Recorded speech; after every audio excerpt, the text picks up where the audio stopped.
How's it going, guys? My name is Rafrox, and today we're going to be reviewing the Star Wars Black Series second sister Inquisitor from Jedi Fallen Order. I haven't played the game. I don't really know much about her, but what I do know about her, she seems like a badass. Some other crap I don't want to say because spoilers, and I already got spoiled from me. Fuck you.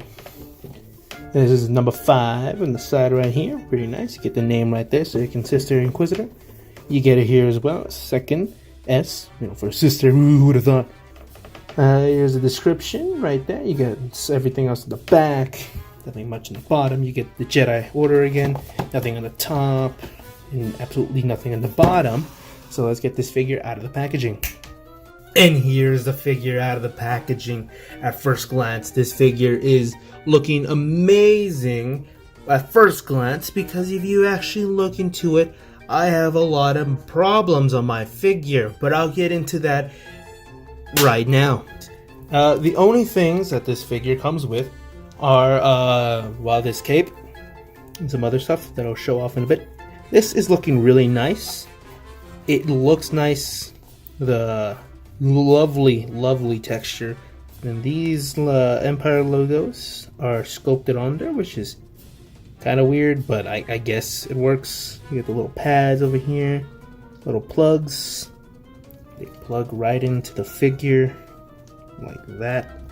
Just set it off and voila, perfect. That easy. The figure also comes with these extra little pads to make it look like she's not wearing a cloak. You get an L right there if you look closely. Yep, look at that little L right there. L for left, obviously. Oh crap, that fell. And R for right. Oh, yeah, there it is. Perfect, just right. And you also get this really cool looking lightsaber, double-bladed lightsaber for the Inquisitors, because they can just spin like crazy, which is pretty cool. But you can just if you have the skills enough. If you have the skills to spin it by hand, that would be cool. But it's useful for people who don't know how to do it. I wouldn't blame them. And you can also unplug these. Now, here that problem I was talking about the figure. Not only the figure, but also this accessory. As you can tell, this is warped as shit, and this one is not warped at all. Because if you plugged these in before I had to fix it up, this one's solid, alright? Nothing.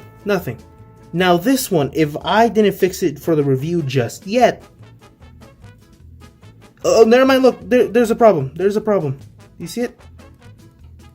It's a little bit floppy. Do you see that? It's not perfectly straight. That's just one thing that kind of annoyed me, because this flopped down and it looked like it was a broken lightsaber. Now let's look into the actual figure. This is looking fucking fantastic at first glance again. First glance. Let me give you a 5-second timer of telling me what the hell is wrong here.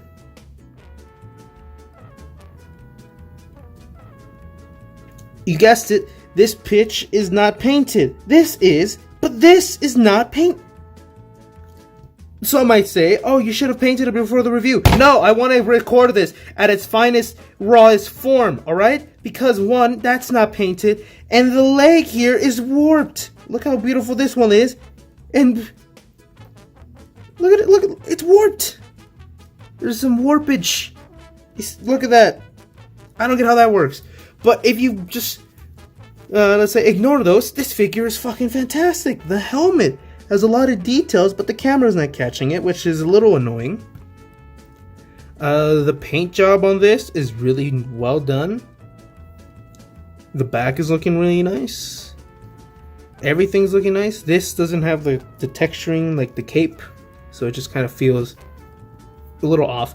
The belt here is painted nice. There's some red seeping through because this is actually red plastic, and this is just painted gray. Or is it? Yeah, it is red plastic. Yeah, but this is looking nice. Okay, like everything else is nice besides those weird little things. That part in his warped leg. The legs are looking nice because of the glossy boots is a nice contrast to the matte looking body, which is really nice. Now let's look at her posability. You would think a double ball peg will give you the best form of dynamic poses. Nah, she can't really look up that far or down that far. She has some head tiltage, which is nice, but it just feels very limited. She can look to her left and her right. Her arms can move out that far, full 360.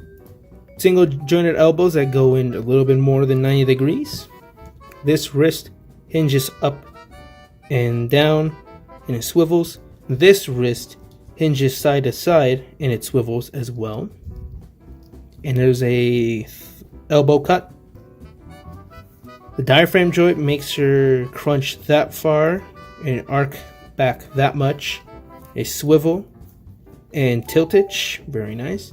She can kick out that far, which is pretty good. She can move out that back. A pretty good spread.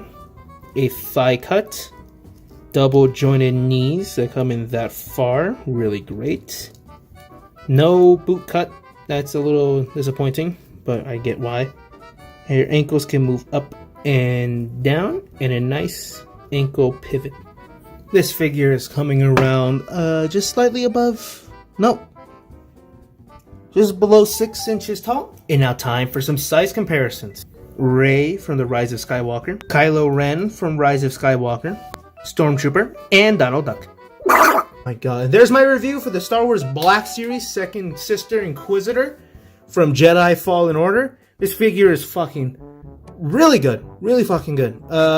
My little defects don't affect the rating on this figure, so the rating of this figure for me is gonna have to be a really solid 9 out of 10.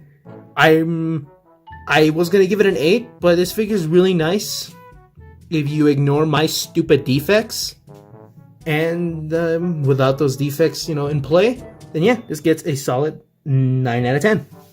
And with that all out of the way, I'll catch you guys next time. You got to swing what you got to save your soul. Swing what you got for it gets old.